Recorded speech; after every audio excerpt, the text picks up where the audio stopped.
You remind me of the great question, what is the relationship between James Madison's theory and James Madison's Avenue?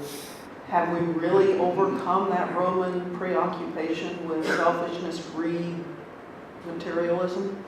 De Tocqueville would note that in America we have a sense of enlightened self-interest, that as Americans we're much more willing to defer to the common good, put aside our own personal interests for the betterment of the country as a whole. I do see with... Go ahead. Okay. I think that our enlightened self-interest has declined actually since the America's founding. We've become this superpower nation, and I think our leaders are ambitious. We have congressmen who have a 98% incumbency rate, and they're constantly campaigning. They want to stay in office, and I think that enlightened self-interest has somewhat gone down, but we're different from the Roman Republic in that we still look out for the lower classes. The plebeians kept losing rights toward the end, whereas we still have minimum wage laws, and we have Medicare and welfare and education. Most significantly, we have public education so that everyone can have that chance to rise above. I agree with...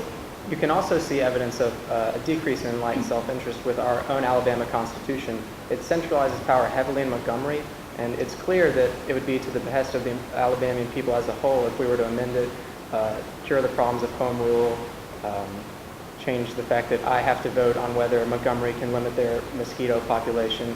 And we have grassroots movements, but right now our state legislators are strongly holding on to our Constitution that severely needs to be rewritten. For all of our talk of the people and the people, this was a very elite aristocracy that created this Constitution. Were they being hypocritical? Well, you say it was an elite aristocracy, but some founders, such as Hamilton, came from nothing to where they were. So I think they did understand the common people. They did want to filter it somewhat. We didn't originally, not until the 17th Amendment, do we have direct election of senators, but they felt that, Madison felt that that such filters would bring out the virtue in the Republic. Also, you see with the process of may I finish? Also, you see the process of ratification where the property requirements were dropped and religious tests were dropped, and this was a way to represent the American citizenry. So it was not elite, it was the people that were voting on to ratify our Constitution. Thank you very much. Well,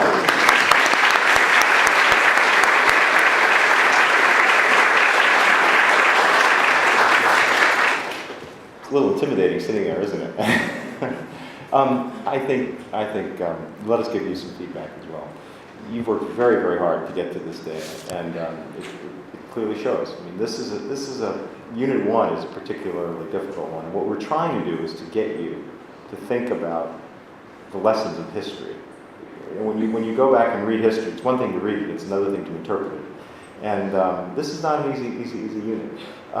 What I particularly like about your presentation is that you went back in history, you talked about the Roman Empire, and then you came forward to the time of the founding of the Republic and said, well, this is what we learned from Rome, and here's how we adjusted our institutions to overcome some of the weaknesses of the Roman Republic. And I think you did a very, very nice job doing that. One of the challenges in this unit is to be careful about injecting personal opinion. We all have opinions, and I think what's important is that you always go back to history.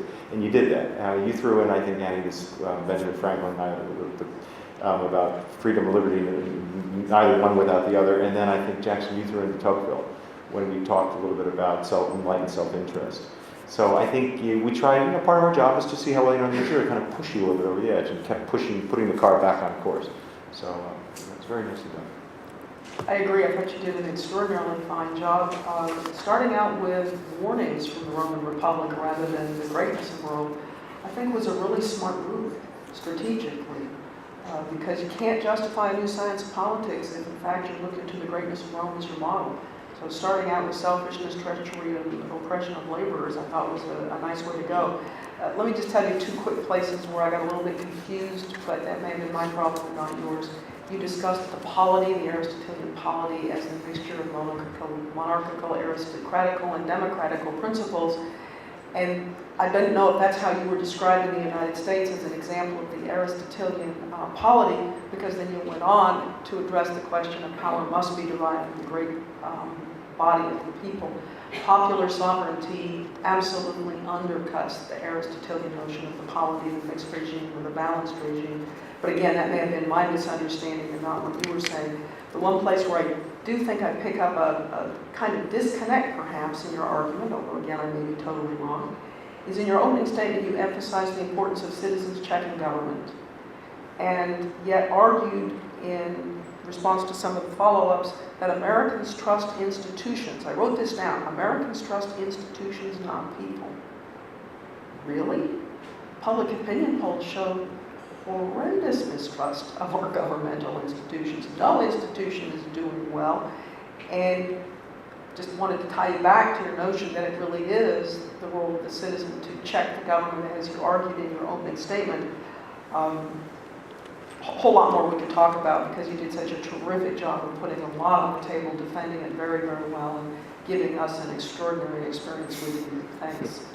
Yes, let me echo that. You did an extraordinary job of presenting a great deal of information in a very understandable and comprehensive sort of way.